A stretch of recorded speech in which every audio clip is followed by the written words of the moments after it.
right? Okay. All right. Let's kick her Let's off, rock and everybody. roll. Okay. Welcome, everybody. My name's Richard Evans. I'm with AME Canada, and welcome to AME's 2 Second Lean Leaders Roundtable. This is a quarterly event that we run, and for those of you who are not familiar with everything, Paul is going to give you a little bit of a rundown of what we do. But first of all, I'd like to introduce our leaders today.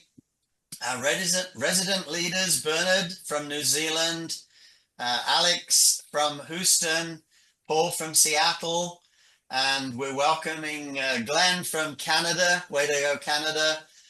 Brendan and Jeff from the States. So welcome, everyone. Got a good group here. We got a nice turnout, Richard. We have. Lots of people. Okay, all right, so here we go with our first one. From Nick in Alaska. What aspect of implementing lean do you feel is most overlooked or under discussed? Ooh, Glenn, you're up, Glenn. Oh my God. 60 seconds, man. I think it's getting people to buy in. And it wasn't until we really took people through our tour. I videotaped my tour with Paul last time I was in Japan. And once people weren't interested in doing like morning meetings and morning stretches until they bought into the culture and they saw other people doing it. And that's my answer. So getting people to buy in. Very good. Very pithy too. Okay, Jeff. I think I would have tried to understand which of my leaders in my company were fully ready to join me in implementing 2 Second Lean. I didn't have a great understanding. I saw, Paul, your tours, and I was blown away by it, but I didn't really stop to make sure that my leaders caught up with me. And I should have done that before I started, because I kind of felt like I white knuckled it into it and drug people along. And okay, so we have Glenn is getting people on board. Specifically, Jeff is getting your leaders on board. Okay, Brendan. For me, it would be routine, right? Everything that most people see when they look at a 2 Second Lean company that they like is a product of having very consistent katas and having those routines built in and really become part of the organization without force, right? So the more people get into that custom of just going through it and participating, the more the outcomes come. Okay, so here we go. We got Glenn, people, Jeff, we've got leaders, and Brendan, routine. Bernard. Okay, great. My couple of thoughts are that keeping the rope tight from the start, for me, I regret not having one standard, so allowing for two standards, allowing for some people to not be involved, allowing for some people to be involved. So as a leader, I think that's really weak, and that was my bad. And the other one is, getting the leaders on board, and leaders that didn't get on board, I should have moved them on much quicker. That's one of my big regrets. So for you specifically, holding to a standard, making sure that standard was maintained. Yeah. And we'll discuss that maybe a little more as we go along. Alex. Without a doubt is the restroom. It's in the book, and so many companies just wash it off like, we can get away from doing the restroom. I don't know why it is, but so many people I see, they skip the bathroom. They think they could do it without a common place to apply lean. Yeah. Okay, very good. And mine would be a routine. I think Alex is right about the bathroom, but I'd say overall, people need to understand it's a relentless routine that is never deviated from. Okay, next question. I've just got one comment on this one, because Nick is saying implementing lean. He didn't mention 2 Second Lean. So if we look at it from a lean perspective, I'm going to say the most overlooked or under-discussed aspect is that it starts with the leader. The leader's got to be active. The leader has to drive it. That I think is the most overlooked or under-discussed. Right. Next one.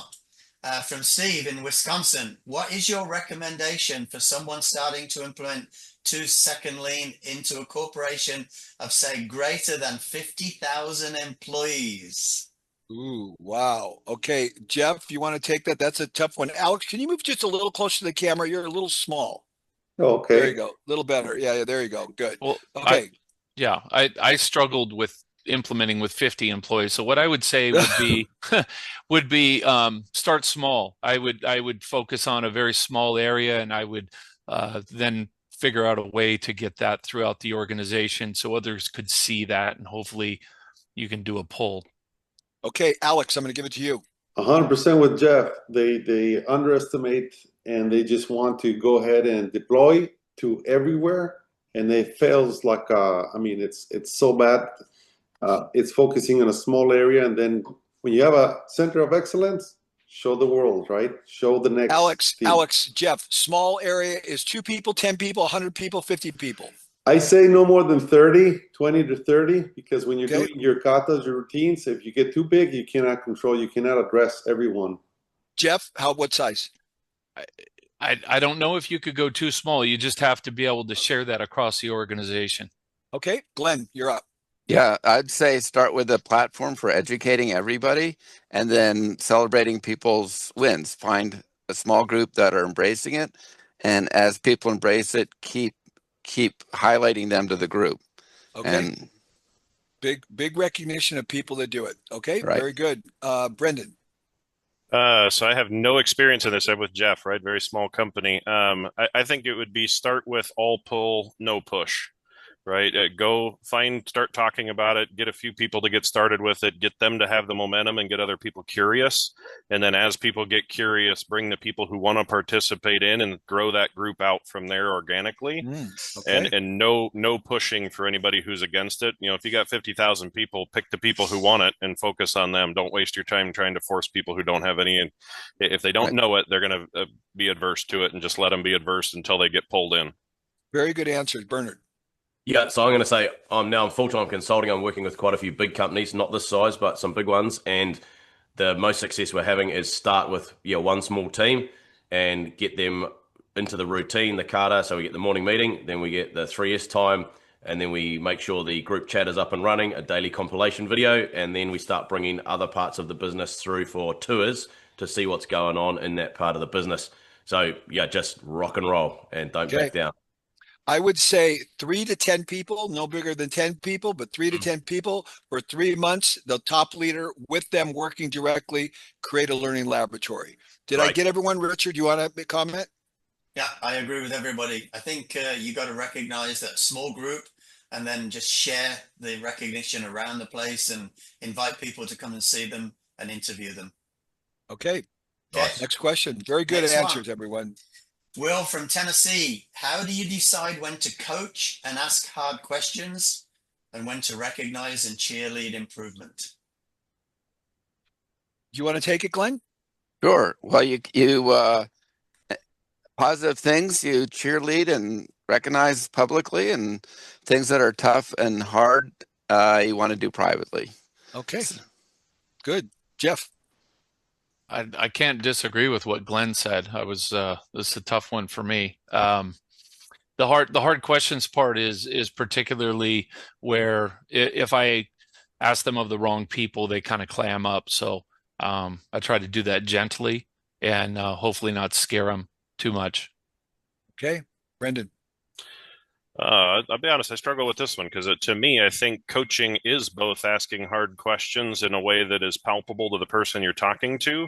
And the best way to get somebody on your side is to cheerlead and recognize. What we've found is no matter how bad it is, there's always something to be celebrated. There's some little speck, there's some action, there's some lead measure, right? So my recommendation would be no matter how bad it is, find something good, recognize that good, and then through appropriately ask questions that get to the end result you really want, ask the questions, right?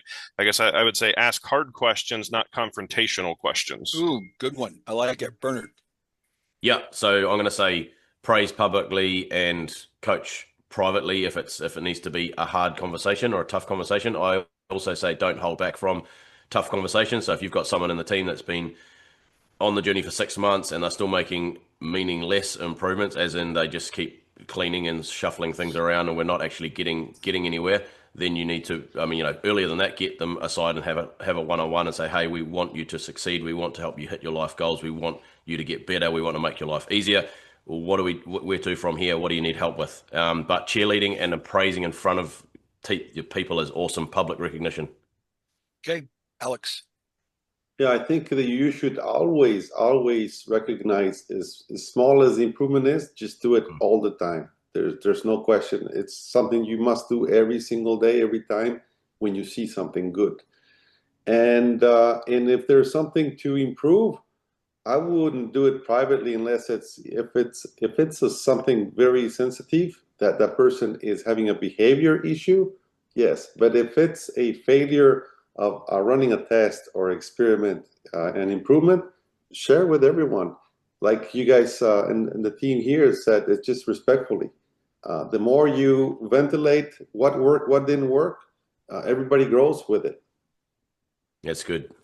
Okay, and my response is, how do you decide when to coach and ask hard questions and when to recognize cheerleading? I think coaching is both cheerleading and asking hard questions. I don't think there's any deviation. My routine, and Will asked me this question the other day, and I answered him by showing him the way I respond to everyone at FastCap. 90% of all my response to all the improvements that are happening in our chat are positive. Way to go, great job. 10% are, did you think about doing this? Have you tried doing this? Come back to me and show me this. So 10% is, hey, hard questions, think about doing this, could you change that? 90% is recognizing and cheerleading. Richard. No. Agree, absolutely, 100%.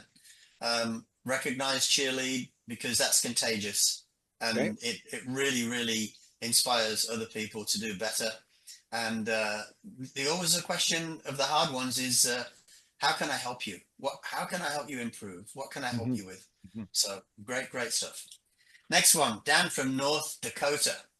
How can I effectively prioritize, track, and communicate the status of large-scale improvement ideas that require significant resources? So this is not something they're going to do in the 3S time. They need help.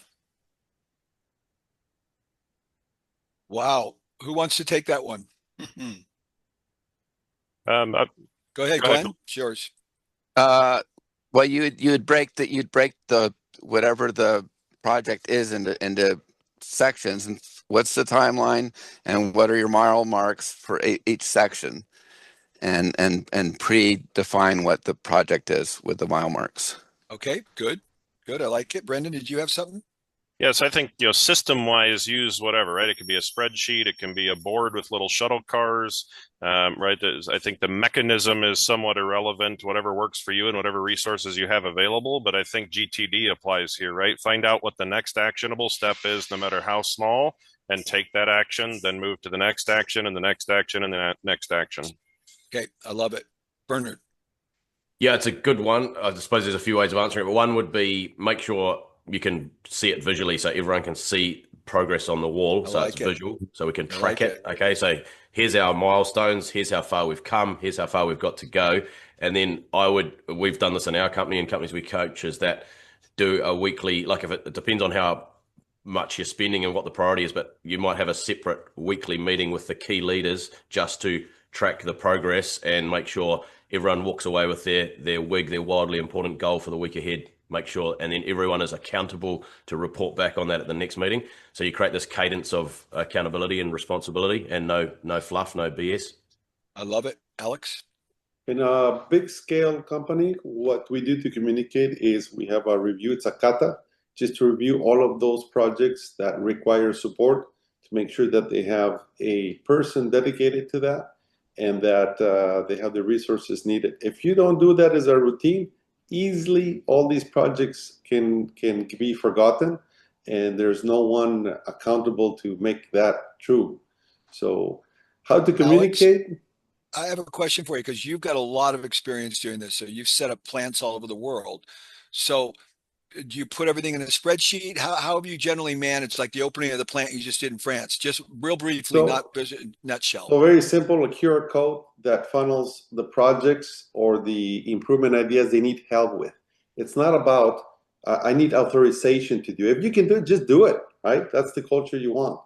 But some do not have that possibility, that they don't know how to weld, they need to buy something, or they need to have a bigger expense, or engineers to go in there and help modify the machine, things of that nature.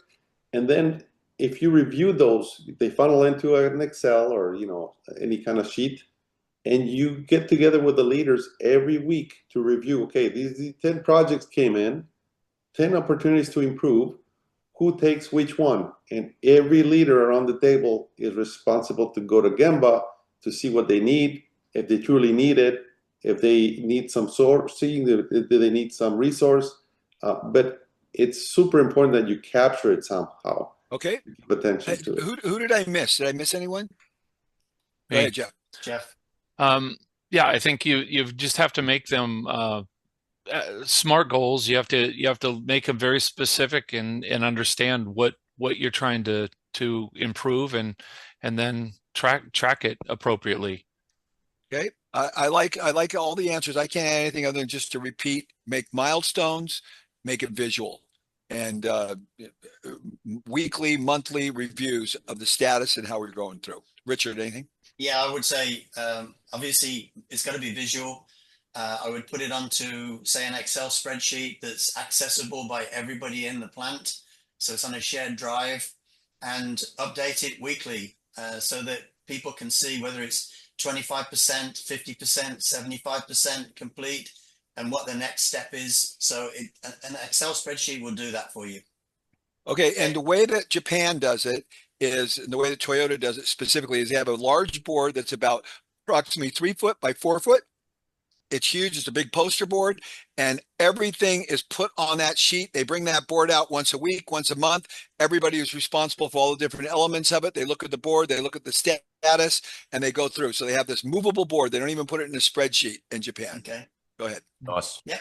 Okay, next one. This is from Pablo, our friend Pablo. How can I improve the lean manufacturing knowledge level of my managers? Very good question. Love Glenn? it. Glenn has a lot of experience with this. No, I'm going to let you guys, let somebody else take that. You sure? Come on, Glenn. You're the most experienced here with that. Well, I mean, so what we've done is we've picked people to be lean trainers.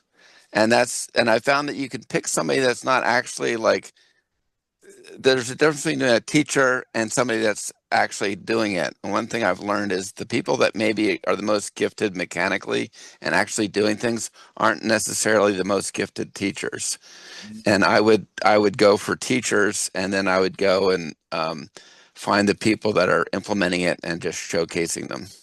Okay, very good answer. Jeff. Nice.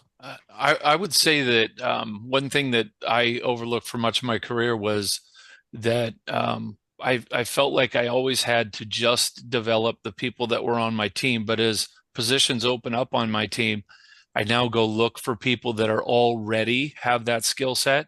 And so I then use them to help them develop the other people on the team. So are you talking about hiring new people from the outside? Yeah, hiring new people. There, in the organizations, there's always positions that are opening up. And I've found that it's far easier to hire people that are predisposed to lean thinking or come with a toolkit versus turning someone into it that might not gravitate towards it. Interesting. Brendan. I think for me, it's you give them the most precious resource, time, right? You allocate and you give them the time to spend learning, whether that's through books or webinars or listening on things like this, but show them and reinforce to them that you support them using their most valuable resource to further their knowledge. Okay, Bernard. Yeah, a few things. It's a great question. So take them on tours as much as you can of other plants around your area to have a look and ask questions, and then also get them to teach others, because when you teach, you learn twice and you learn deeply. And I feel like like every time I teach, I learn so much. Yes, and then yes. Same with your people. It's mind blowing. So they have to do some research. They have to go a bit deeper. There's a bit more pressure to learn at a deeper level and then teach. So that's been a huge one for me. Brilliant answer, Alex. Just want to throw in there. I would say to invest majorly in having them tour other plants. I would say that's the single biggest thing we do. Okay, good. I think all the above, but what worked for me is I came up with the routine of a learning club, and it's a mix of things. So every week with my leadership, I would spend an hour, either it's reading a book, have someone come and have a talk, or just discussing and teaching them some concepts. That was a key effort. If it's not a routine, you don't learn. Yeah. Alex's learning curve club is over the top. I mean, he did it 100% right. You can watch the videos that I've interviewed Alex, and he shows how that works. It's over the top. Okay, Nice. Richard. Okay, I'm going to do a little bit of marketing here. AME has, AME. they're part of the alliance of SME, Shingo, and AME, and they run a lean certification program at 3 levels: bronze, silver, and gold. And what I would do, Pablo, is I would get your leaders, managers to register and take that bronze level, because there's some reading material. There's like 4 books in that level. And then the certification is twofold. You have a test to start with, and then if you get 75% of that, you go to the next level, and you have to then present 5 projects in a portfolio. So it's knowledge and implementation. Okay. And it's a great way of learning. My answer is expose. I expose my people. I've traveled all over the world with my people: Japan, China, Europe. My people go everywhere. I've had 24 people in Japan alone. So Nice. you need to expose people. You need to expose people to other cultures. We've talked about that. Okay, next question. Learn. Next question.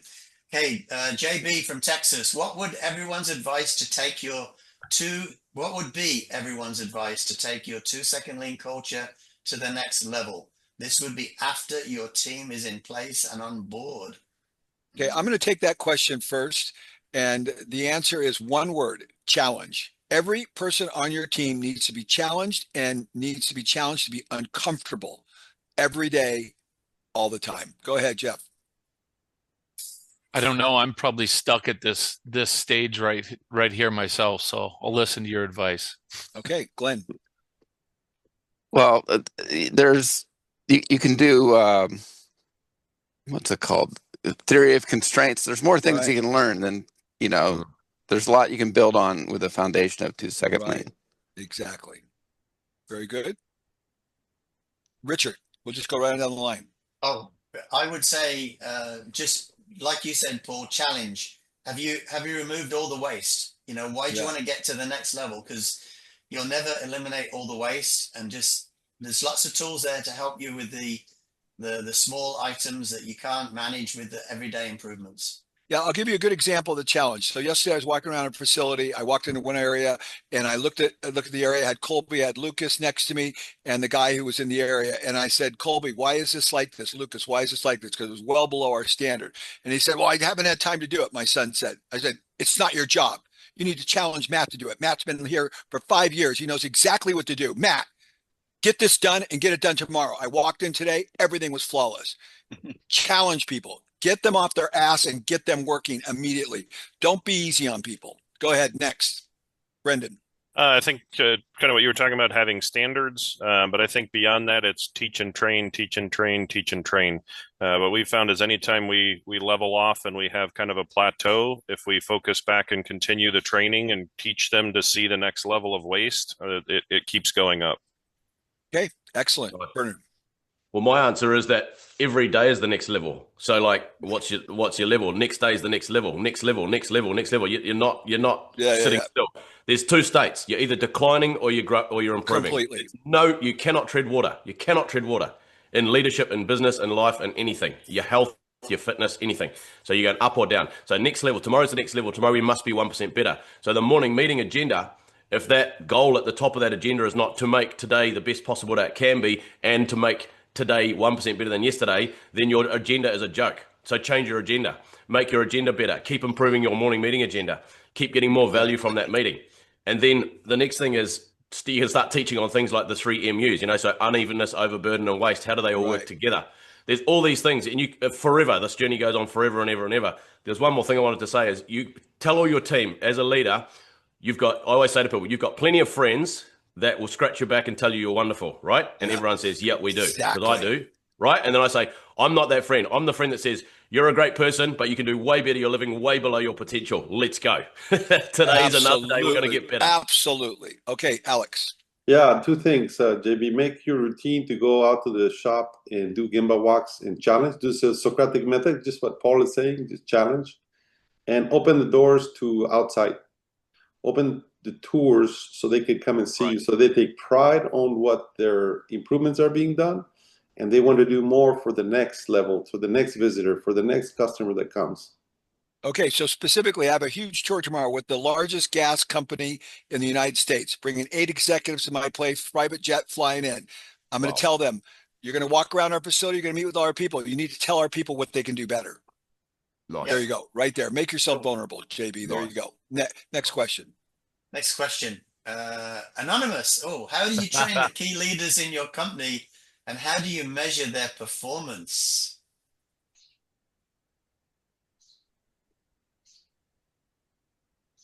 Alex? I can go. So, I mean, leaders train other leaders. If they're training other leaders, they're doing good. And how do you train? Again, it's for me as a learning club and coaching, personal coaching to each one of your members. You should have 5, 7 people reporting to you, maximum. And if you cannot dedicate time for 5 or 7 people, there's something wrong. You need to be spending time with them. I'm going to take this this question real quick. How do you train key leaders in your company, and how do you measure their performance? First of all, I don't like it that it's anonymous. I don't like anonymous questions. So anyways, so next time, put your name down. I'm going to challenge you right now. Don't be a coward. Put your name down. The next thing is, how do you measure their performance? You measure their performance by what I learned from Bob Taylor. When you first thing you do is you take responsibility for yourself, and then you take responsibility for a thing. You turn the lights out. Then the next day you take responsibility for yourself and other people, another person, and the lights are out and the floor is clean and the dishes are empty in the dishwasher. More people, more things, more people, more things. You measure their performance by whether or not they're taking responsibility for more people and more things. Next, Bernard. Yeah, I don't know how to answer this question. I don't want to waste you guys' time. I might circle back to me. Okay, no problem, Bernard. Brendan. I think it's like Alex said, one-on-one coaching for the key leaders, making sure that it's close and constant feedback, right? Set the expectation and inspect the expectation, and then celebrate the outcomes. Very good. And then I think as far as measuring their performance, to me, a measurement that I use is how much stuff do you prevent from getting to me? Right, regardless of where it is, right? Whoa, the more, that's really good. The more you prevent from getting to me, the better of a leader you are. I love it, Richard. Okay, so on this one, the training obviously is going to come in the learning club. And how do you measure their performance? I would measure their passion, right? I just look at their passion. What do they do every single day? How passionate are they to improve every day? Love it. Glenn. All of our key leaders go to Vistage. I don't know if you are familiar with Vistage, but it's a CEO peer group, and they have a level for CEOs, and they have another level for key managers. And so that's what we formally do with all of them. And then we do pretty elaborate strategic planning that goes over a series of months. And part of this strategic planning is evaluating each other and holding each other accountable. Okay, so you have a very prescribed way that you do it. Very good. Yeah. Very good. I didn't know Vistage had that for a second level. I think they even have a third level too. Wow. Yeah. Amazing. Jeff. Yeah. Okay, I'm going to answer for Jeff. Actually, Jeff is the anonymous person. It was Jeff who asked the question. I busted you. Oh, was that me? That was you, yeah. I thought that seemed familiar. That's why I was so quiet. So you got some good answers there, Jeff. I love it. Yeah, thanks. And Bernard, did you want to comment? Yeah, well, I'll tell you what I did at Premier Group and how I teach and train others. It's lead with questions, not answers. So that's the first thing. So go straight back. Otherwise, they don't grow. They just become a bunch of sheep, and you end up like a shepherd with a bunch of sheep. So lead with questions, not answers, right? That's one thing. The next thing is you got to keep transferring your DNA. So you have to keep learning, right? So I listen to a book a week, and I transfer that DNA to my leaders through the senior leadership group chat. So I'll say, hey guys, I've just learned this thing. I want to share it with you. So I'll share it on the group chat, the senior leadership group chat immediately. Then I'll share it in the morning meeting, for example. And then the other way is through our weekly cadence of meetings. every learning that I think is important to share with the team, I'll share that in the weekly meetings and depending on it, on the daily meeting. The other thing is, I always say with leaders, like there must be some measure. You got to keep the rope tight. So for their department, every department in our business has KPIs or key performance indicators, and if those are failing, then the leader is failing. So I say, look in the mirror, not looking out the window. So window in the mirror. So when things are going to custard, look in the mirror. The best thing I like about your answer, Bernard, is just that if you're not, you need to set the example of growth, and you're measuring your performance. Correct. Okay, I think everybody's gone. Next one. Yep, next one. Okay, Rob from Ireland. How can a company assess its progress on their 2SL journey, and what key areas should be prioritized for improvement? That's the first one. So answer that one first. Jeff? I think Gemba walks are a great way to assess your progress on your journey. I think if you're just using your eyes and you're walking around your company and you're seeing signs of improvement and cleanliness and orderliness, and I don't know about everyone else, but you can feel struggle in your organization. You can feel friction, and I think you look for that and you try to solve for it. But Gemba walks for me. Okay, Glenn? Nice. We have a system of Gemba boards where when people put up items that aren't going right, and we call them turnbacks, they get a ticket and they get a reward every month, and you know who's turning in items on those Gemba boards and who's not. And I'd say we have high engagement on that now, but we didn't originally have high engagement on it. Richard? Nice. Oh, on this one, you've got to look really at the progress in each particular area, and I would look at the passion of the team leads and see how they're doing, how they're managing their people, and what is the participation in the morning meeting. And that's, to me, the key thing. Nice. Okay, Brendan? For me, I'd probably watch most our internal Signal chat group. So how many videos of improvements are getting pushed, or is it always the same people, or are we getting a good spread of everybody participating in the improvement videos? As far as prioritization, whichever one stops the line the most, that's where the focus should go. Right, wherever you have the most problems, go there first. Okay, Bernard? I'm going to say something that a lot of people don't agree with. Is we a couple of years ago implemented a daily report. We brought like in Lean, bring the problems to the surface. So we said, right, half the team are engaged, half the team are not doing it. We're going to have a daily report with a green tick if you've done your improvement, or a red cross. Bam. And we started showing that on the group chat at the end of every day, and the rest of the team got on board real quick. And people say that's push, not pull. I say, no, it's not. It's bringing the problems to the surface and having one standard. And then you see the engagement on the chat, the engagement in the morning meeting, and the engagement, like these are what the guys have said already is perfect. Gemba walks, the engagement on the chat, and the engagement in the morning meeting, and the daily report for me was a game changer. Really well done, Alex. It's kind of an odd question, Rob, because you should be able to immediately identify if your burdens have been taken care of or they're improving. So if you're out in the Gemba, you're going to see cleanliness, orderliness. You're going to have indicators. If you want to go into indicators, okay, how many guitars do you do? Do you have claims? Do you have people getting injured? Is it a struggle to make those guitars? What is it that's bothering you? You should always have in your mind 3 things that are like your pain in the ass subjects. If you cannot see those improving, then there's a problem. It's got to be super, super clear for you that it is happening.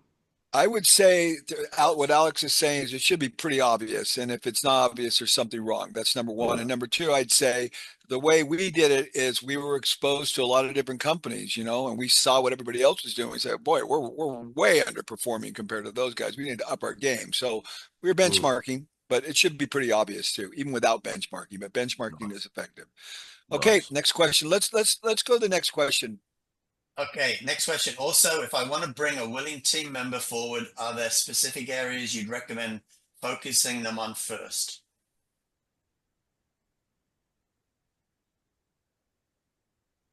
Anyone? Who's having a go? I can go because I know Rob and I've been helping him. But this is very simple. You need to dedicate time to your people, and you want to make sure that the people are receiving your your help. When you do not feel they are receiving your help, they don't want to collaborate, Rob, cut it. Give a chance to everyone relentlessly, but there's a point where you have to say stop. You need to move forward, and there's other people that do want your effort, your coaching, and the great place where you can work at. So identify that and put a stop to it. Okay.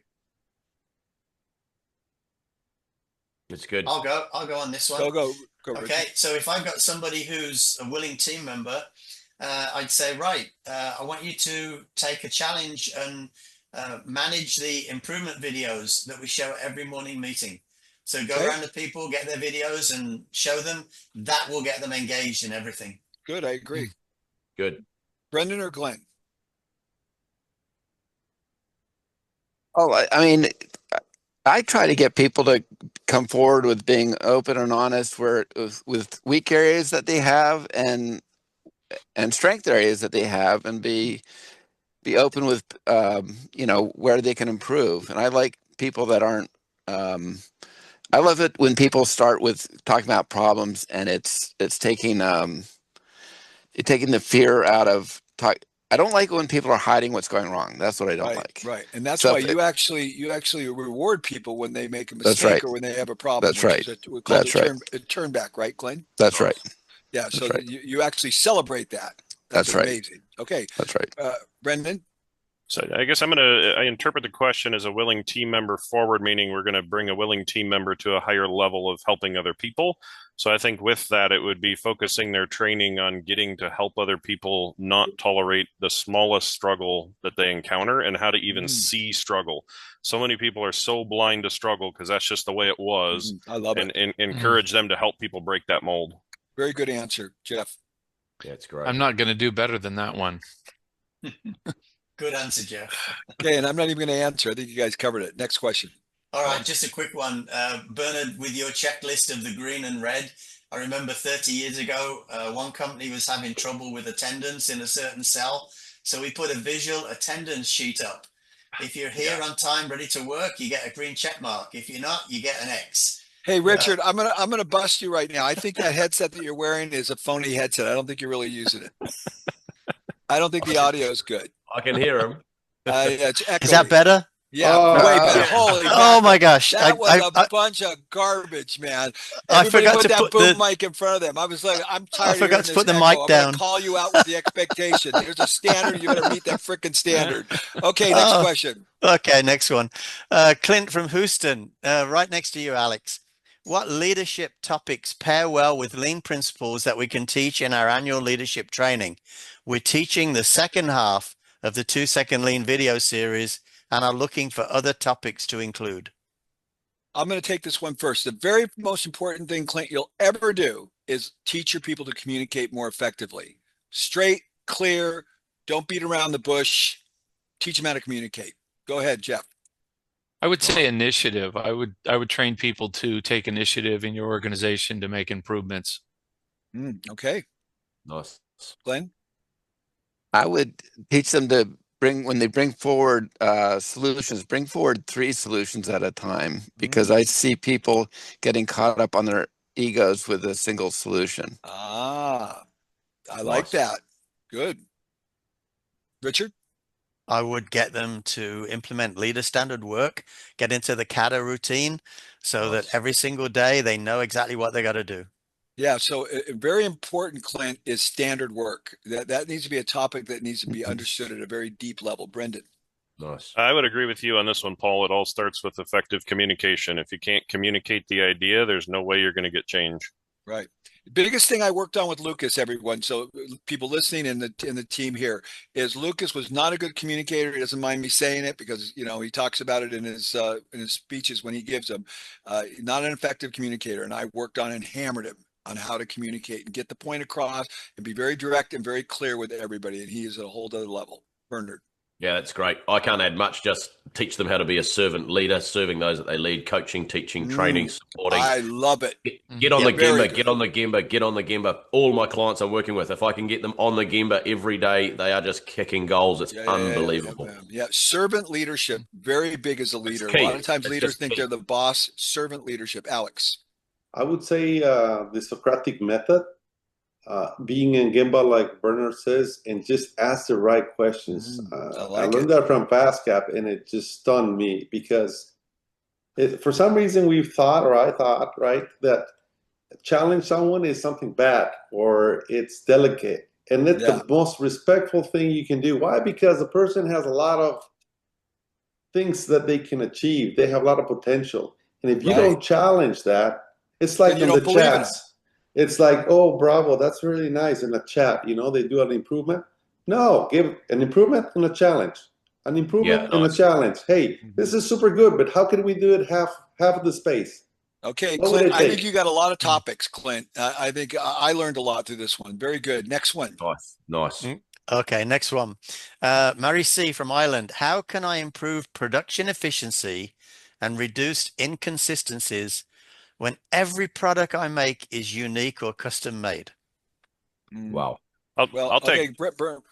Yeah, go on, Brendan. You do it, I'll take this one because this was something we struggled with a lot, right? So we are 100% engineer to order. So we very rarely build the same thing twice. And a huge revelation for me a couple years ago of instead of trying to just carbon copy everything I saw, I had to get really, really good at finding out how to make a consistent standard process produce unique components. Right. So how do we still go through the same processes every time, regardless of what the outcome is? Because there's there's more commonality than I acknowledged initially. And once we focused on that commonality, dominoes started falling in order. I could not agree more. And I hear this question a lot. There is way more common things in what you're doing than you think there are. Go ahead, Alex. Let's start down there and work across. No, the same thing. And I would say standard work. I mean, it's like even if it's you're going to machine and there's 1,000 different products, but the way you turn on the machine, the way you load a program in the machine, the way you change the tools in the machine, they're all standard, right? So put standards, videos, how to follow it. You don't need super experts. You need good standards. I completely agree. Go ahead, Bernard. Okay, I'll give you my take on it. This is great, you guys. Is that when I coach teams, sales is one of my things I train a lot on. And every sales team I meet has no consistent standard. So every customer is getting asked different questions, different this, different that. So every lean company I coach, their factory might be dialed in, but their sales team's got total no standards almost. Everyone's different. So what I say is that every customer is different, but if we can systemize the sales process, then we can, because they're all, let's think of a customer as a custom-made product. Same thing. But you have I love checklists. So I'll say, right, this customer, every different customer type, we have 7 different questions we might ask them. Or so we can get a very consistent result from a whole lot of different customers by asking the same questions. Right? So that's a really powerful way of doing this in a factory situation as well. Checklists and questions to get to the answer. Jeff, Glenn, and Richard. Jeff. I think for production efficiency, if they're a wide mix of products, if they go to the basics and look at how they set up their workstation, where their tools are located and all that, that's going to bring them efficiencies irrespective of whether they're making different types of things. They need to learn how to set up their proper workstation. Couldn't agree more. Glenn. Nice. Our products are quite customized. We have large ones, small ones, and then they're made differently each time. So we have an Ondon system that you're probably used to, but we've added an extra Ondon. It's actually a pink solo cup that says I've gone as far as I can. I'm available now to do something else. So they'll go help somebody else with something that they're working on, or we have a board of projects and they'll go work on a lean project. So that makes up for the inconsistency of work. Got it. Richard? Okay, I would start with design for manufacturing. So when you design this stuff, you got to design as many standard things as you can into the product. And then once you've done that, you focus on improving the processes for all those standards. Yeah, and then, I think a great answer. The design for standardization. Beautiful. Okay, next question. And then let's wrap it. Let's start. Yeah, I think this might be the last one. Okay, JB from Texas. How are you as leaders allowing your team to use AI? And what advantages are you seeing in terms of it helping your lean culture? Jeff, you want to take it? Well, that's funny. I got kind of a bad rap with AI because people were turning in work product and claiming it as their own. And so I got dubbed the guy that doesn't like AI. And it's like, no, I don't mind AI, but don't claim it as your own work product. So that's, but I think that, look, if the calculator is invented and I'm making people do their math by hand, we're not going to be very, very competitive in the market. Right. So Right. fully support it. Okay. Glenn? Yeah, we use it in marketing, and we use Copilot. We're fine with it as long as people make sure it's what they're trying to say. Okay. Richard? I use Gemini every single day, and even on these, I got Gemini to rewrite some of these questions that people sent me, so you guys could read it easily and answer it better. So use it; it works. It's my great. response is, if you're not using it, you're out of your gourd. I use it nonstop every day. Brendan? Yep. Yeah, I think be selective of which ones you allow them to use, and make sure you know whether your data is getting shared and becoming part of the horde, if you will. But specifically to helping our lean culture, I used one called Bolt.new a couple of weeks ago, and in 16 hours, I made a whole web-based on-done tracking system that tracks everything from the on-done pull to the resolution. Wow. Oh, very cool. Very cool. And Wow. just a good example of how I just used it recently. I'm building a Japanese bell tower in my home. I just told them, I described them what I wanted, boom, rendered all the plans, showed it to the builder, done. It's just like it was like staggering how fast everything gets done. You'd be crazy to sit there and try to figure this out when you've got this tool. Bernard? Yeah, I think use it as an assistant. Like, I've seen a lot of garbage in and garbage out, so just be careful of that. And I'm working with a big client at the moment they've got it in their QS department, and it's creating all sorts of nightmares with their junior QS team. So just I would say, train your people how to use it properly, depending on depending on the skills, I suppose, depending on the department. Right. Alex? It's just a wonderful tool. I mean, the lean culture is a great basis for creativity. So we don't even know this much from the potential that this thing can be. So let it loose, see what happens, run the experiment, as we say. Yep. Okay. I use it every day. I don't know what I would do without it. I don't know what I'd do without it either. I mean, it's just like it's crazy. One thing that is really cool. So Richard, all right, let's wrap it up. Absolutely. And I just want to thank all of the guest leaders today, Glenn, Jeff, and Brendan. You stood in really well. It was not that bad, was it, Glenn? You did a really good job. It was good. It was good. Yeah. Well, Glenn, real quickly, what did you think? Because it's your first time kind of being exposed to this. What was your impression? No, I thought it was great. It was good instruction to keep it short, because I can get rambling. Yeah, I know. That's the point. We all like to ramble, and we don't allow it here. Right. No, that's right. And special thanks to obviously Alex, Bernard, and Paul, our resident. Without you, Bernard, without you, Paul, this wouldn't be happening. So thank you, everyone. It's all Richard, you guys. Richard's the one that does everything. We all show up. Richard's the one that does all the background work and makes it all happen. I'll make sure my microphone's at the right level next time. Yeah, you better never pull that one off again. Alex, you better get that freaking microphone fixed. I'm tired of that. Okay, guys, we'll see you again November, but we'll probably get a 2-second lean tour before then. Thank you again, everyone who joined.